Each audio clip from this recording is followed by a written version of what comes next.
Hey friends, welcome back to my channel green heaven. Friends, आज मैं आपको अपने जिस ब्यूटीफुल प्लांट से मिलवा रही हूँ वो है ये डिफिनबेकिया का। और इसको डम्किन के नाम से भी जानते हैं, लेकिन ज़्यादातर जो लोग इसको जानते हैं वो डिफिनबेकिया के नाम से ही जानते हैं। ये प्लांट बहुत ही सुंदर प्लांट है, हार्डी है, इजी टू ग्रो है। और समर्स जो हैं वो इसका ग्रोइंग पीरियड है। विंटर्स में ये प्लांट थोड़ा सा स्लो हो जाता है, डोरमेंसी में चला जाता है। लेकिन अभी जैसे समर स्टार्ट हो गई हैं तो ये इसका ग्रोइंग पीरियड है। और आज मैं आपसे इसी प्लांट की जो कुछ केयर टिप्स हैं वो शेयर करूंगी, ताकि जो आपका प्लांट है वो सालों साल बहुत अच्छे से चलता रहे। तो ये जो प्लांट है ये मैंने कटिंग से तैयार किया था। और सबसे पहले मैं बात करूँगी इसकी सॉइल की। तो सॉइल जो मैंने इस प्लांट के लिए यूज़ की थी उसमें मैंने एक हिस्सा गार्डन सॉइल, एक हिस्सा उसमें मैंने सैंड डाली थी, और एक हिस्सा मैंने उसमें कंपोस्ट डाली थी। और कंपोस्ट में मैंने इसमें वर्मी कंपोस्ट और जो कोडंग मैन्योर है वो दोनों मिक्स करके, और उसमें थोड़ी सी नीम खली मिला के उसका जो मिक्सचर बना के मैंने ये प्लांट लगाया था। तो आज इस प्लांट की जो ग्रोथ बहुत अच्छी है। इसकी मेरे पास दो वैरायटीज़ और भी हैं जो मेरी दूसरी बालकनी में लगी हुई हैं। क्योंकि ये जो प्लांट है हार्डी प्लांट है, इजी टू ग्रो है। इस पे इसके जो मरने के चांसेस जो होते हैं बहुत ही कम होते हैं। अगर हम कुछ गलतियां करते हैं तभी ये जो प्लांट है वो मरता है, अदरवाइज़ ये सालों साल आपका प्लांट बना रहता है। तो बात अगर मैं करूं इसकी पानी की, तो पानी इस प्लांट को आपने ज़्यादा नहीं देना है। पानी आपने इस प्लांट को तभी देना है जब इसकी जो टॉप लेयर है 2 से 3 इंच वो ड्राई हो जाए, तभी पानी देना है।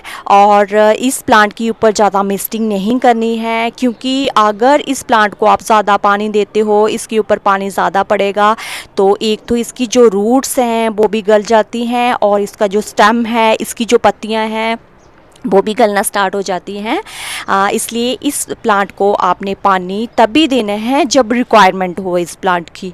और विंटर्स में आपने इस प्लांट को पानी बहुत ही कम देना है, और इसको ऐसी जगह प्लेस करना है यहाँ पे इस प्लांट के ऊपर फ्रोस्ट ना पड़े।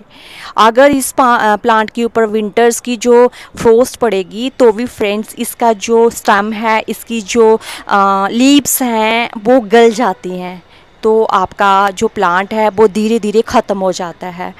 तो इसलिए आपने विंटर्स में इस प्लांट की केयर है बहुत अच्छे से करनी है फ्रेंड्स।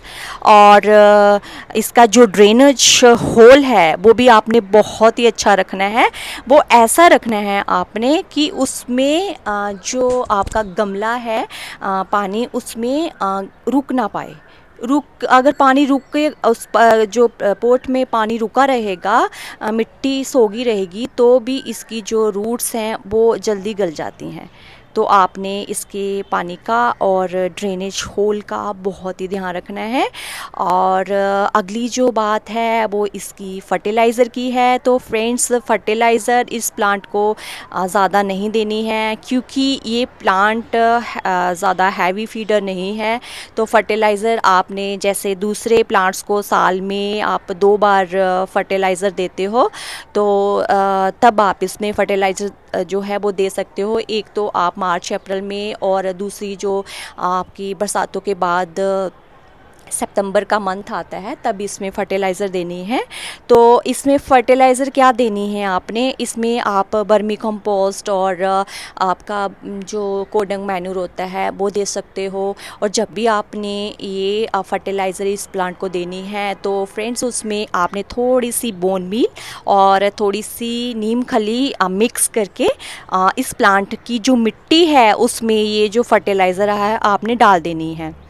और दूसरा जो तरीका है वो जैसे अभी समर्स आपकी स्टार्ट हो गई हैं, तो समर्स में आपने जो कोडंग होता है, जो उपले आते हैं सूखे हुए जो उपले आते हैं, उनको पानी में डिप करके जो हम लिक्विड जो फर्टिलाइज़र बनाते हैं वो देनी है, और उसमें थोड़ा सा आपने फंगीसाइड पाउडर होता है वो मिक्स करके हर मंथ इस प्लांट को देते रहना है।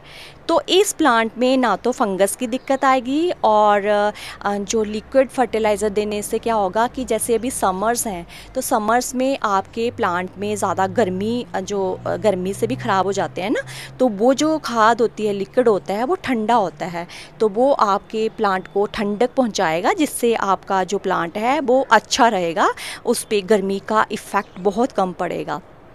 और एक और ऑप्शन है बहुत ही अच्छी, जैसे सीवीड का जो लिक्विड फॉर्म में आपका फर्टिलाइज़र आता है लिक्विड में, उसको आपने पानी में डिल्यूट करके इस प्लांट पे हर 15 दिन बाद दे देना है। तो भी फ्रेंड्स इस प्लांट की जो लीव्स हैं, उनका कलर, उनका शेप और आपके प्लांट की जो हेल्थ है वो अच्छी रहेगी।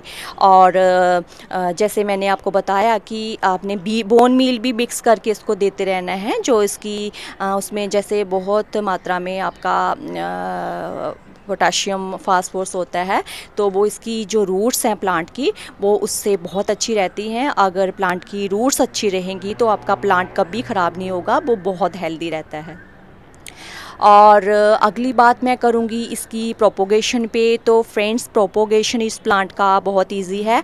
एक तो आप इसको, जैसे ये इसका स्टेम है, इसके ऊपर आप नोट्स देख रहे हैं, इस नोट से काट के आप किसी भी दूसरे गमले में इसको लगा सकते हैं, जिससे आपका प्लांट रेडी हो जाएगा, और जहाँ से आपने कट किया है वहाँ से भी प्लांट निकलना स्टार्ट हो जाएगा। और दूसरा जो मेथड है वो इसके नीचे जैसे बेबी प्लांट्स निकलते हैं ना फ्रेंड्स, उनको भी आप निकाल के दूसरी जो का प्लांटर है उसमें रिपोर्ट कर सकते हैं। लेकिन ये आपने कब करना है, एक तो आपने मार्च के मंथ में करना है, और दूसरा रेनी सीज़न में। रेनी सीज़न में अगर आप इसकी कटिंग लगाते हो तो वो बहुत जल्दी रेडी हो जाती है, बहुत जल्दी आपका जो प्लांट है वो तैयार हो जाता है। इसलिए आपने रेनी सीज़न में या फिर मार्च में इसका जो प्रोपोगेशन करना है फ्रेंड्स। और अगली बात जो मैं करूँगी वो इसकी इन्फ्रेस्टेशन की करूँगी फ्रेंड्स। इस प्लांट में वैसे तो कोई दिक्कत आती नहीं है किसी तरह की इन्फ्रेस्टेशन की, बट इसमें जो मेन प्रॉब्लम आती है वो इसकी रूट रॉट्स का आता है। और आपका जैसे ज़्यादा पानी दे दिया आपने, तो उसमें आपकी जो स्टेम है और इसकी जो रूट्स हैं वो गलना स्टार्ट हो जाती हैं। तो उसके लिए आपने, जैसे मैंने बताया कि जब भी इसको फर्टिलाइज़र करें तो उसमें आपने नीम खली और जो फंगीसाइड पाउडर आता है वो मिक्स करके देते रहना है। तो इसमें वो जो फंगस से आपका प्लांट मरता है वो भी नहीं मरेगा। और दूसरा जो इसका मरने का कारण है वो है, अगर फ्रेंड्स आप इसको डायरेक्ट सनलाइट में रख देंगे तो भी इसकी जो पत्तियां हैं वो बर्न होना स्टार्ट हो जाती हैं। तो इसकी जो पत्तियां हैं अगर वो बर्न होना स्टार्ट हो जाएंगी तो भी इस प्लांट की जो सुंदरता है वो ख़राब हो जाती है। प्लांट आपका, जैसे पत्तियां ही उसकी अच्छी नहीं रहेंगी तो प्लांट कैसे अच्छा लगेगा। इसलिए डायरेक्ट सनलाइट में नहीं रखना है इस प्लांट को। तो अगली बात मैं इसकी लोकेशन की करूँगी फ्रेंड्स। तो लोकेशन आपने इस प्लांट को ऐसी देनी है, यहाँ पे इसको सुबह की हल्की फुल्की धूप मिलती रहे, और या फिर छन के, जैसे अभी मेरे प्लांट्स को देखिए, ये जैसे छन के धूप मिल रही है, इधर से धूप आ रही है, लेकिन मैंने ये नेट लगा रखा है तो ये छन के धूप पड़ रही है। तो इस प्लांट को ऐसे छन के धूप मिलती रहे इनडायरेक्टली, या फिर पूरे दिन की ब्राइट लाइट मिलती रहे, तो ये प्लांट बहुत अच्छे से ग्रो करता है। डायरेक्ट सनलाइट में इसको कभी भी नहीं रखना है फ्रेंड्स, क्योंकि डायरेक्ट सनलाइट इसकी जो पत्तियां हैं उसको बर्न कर देता है, तो जो आपका प्लांट है वो ख़त्म हो जाता है, मीन्स उसकी जो सुंदरता है वो ख़राब हो जाती है। क्योंकि इसकी प्लांट की जो सुंदरता है इसकी लीव से है, अगर लीव से जल जाएंगी तो ये प्लांट इतना अच्छा नहीं लगता है। और विंटर्स में इस प्लांट को थोड़ा सा आपने केयर देनी है। एक, इसको ऐसी जगह नहीं रखना है जहाँ पे इस पे फ्रोस्ट पड़े, और थोड़ी थोड़ी इसको हल्की हल्की जैसे छन के धूप मिलती रहे, तो ये विंटर्स में भी कभी नहीं मरता है ये प्लांट। और पानी कम देना है आपने। और बस फ्रेंड्स, इतना ही इस प्लांट के लिए। अगले वीडियो में मैं आपसे किसी और प्लांट की या फिर किसी और टॉपिक पे कोई और बात करूँगी। तब तक के लिए बाय बाय। Bye friends.